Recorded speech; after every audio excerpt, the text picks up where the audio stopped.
Now I'm going to show a kind of a little bit different thing. Instead of doing some simple shapes,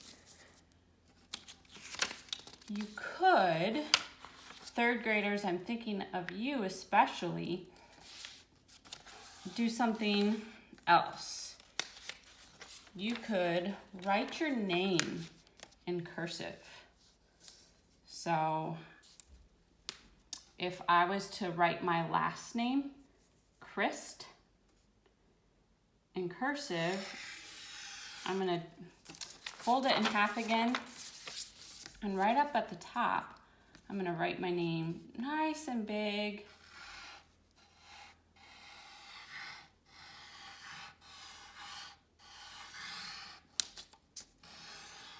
You might think, what? How can that look like an insect? Well, if you turn it this way, you can now start looking at these shapes and maybe this is going to be some sort of big giant eyeball. Wow. And the body is going to connect like that or something like that. Maybe this will come down to a stinger.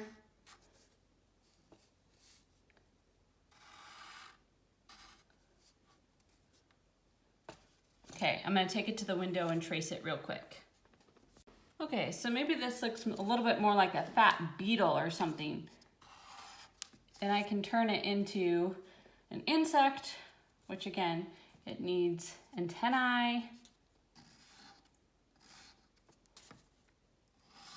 Whatever I do to this side, I need to do to this side to keep it balanced and symmetrical.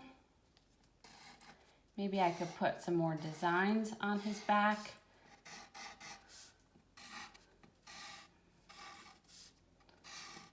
I like diamonds. Add some patterns in there. Okay, I can't forget his legs. I want my legs kind of thick because we're eventually going to cut these out. Same with the antennae. I didn't just leave it like this because if we're gonna cut it out, it's gonna be super thin and it will probably come off if I don't leave it super thick, so.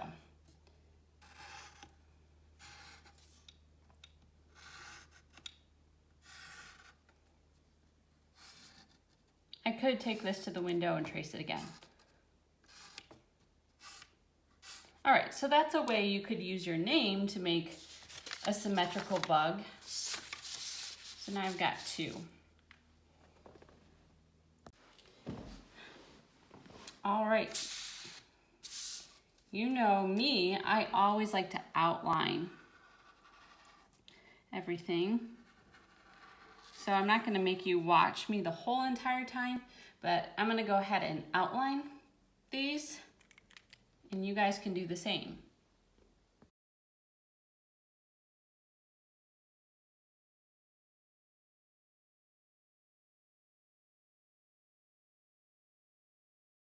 All right, so now that I've outlined both of mine, I'm now going to color it. Again, feel free, just like last week, to use whatever you have to color. I'm gonna use markers this week, but you could use crayons, colored pencils, paint if you really wanted to. So I'm gonna go ahead and color.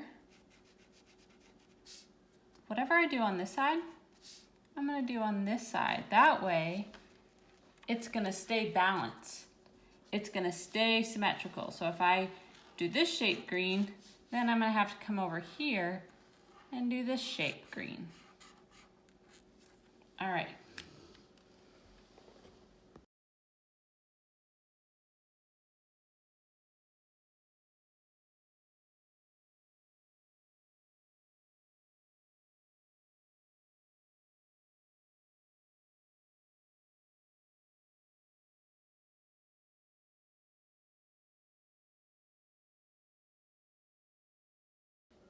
All right, once you are done coloring, which I haven't finished yet, you are gonna cut the whole thing out.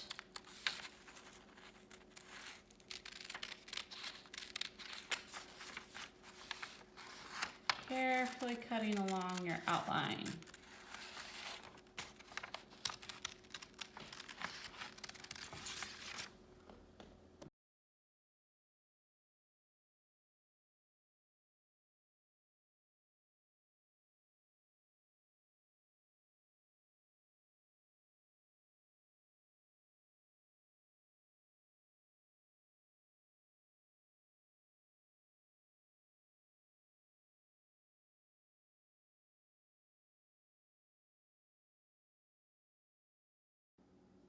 Did you notice that last clip? I was cleaning up my mess. So make sure you throw away your paper scraps or recycle them.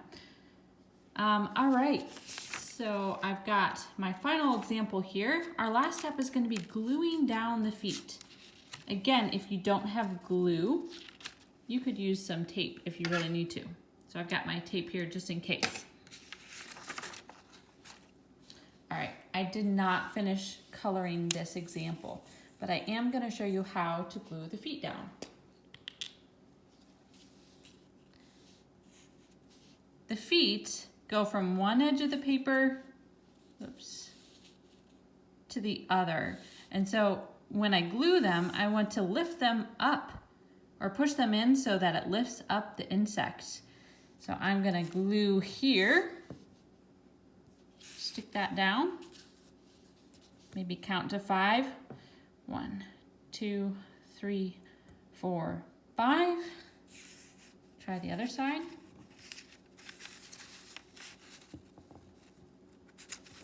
Count to 5.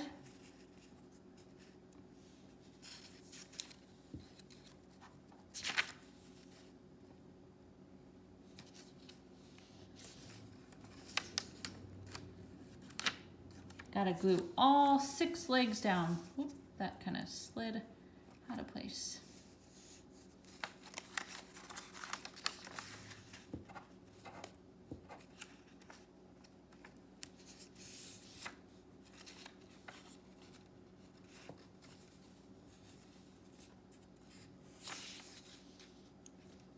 Kind of had extra glue on that one, whoops.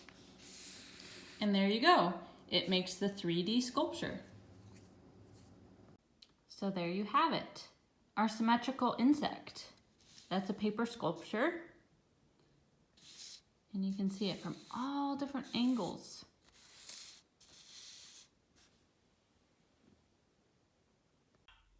All right, so now that you all have your own paper sculpture symmetrical bugs, I hope that you all take a picture of it and put it on the link so that I can see all the awesome work that you guys are doing. All right, keep making bright and beautiful things, Pella Christian.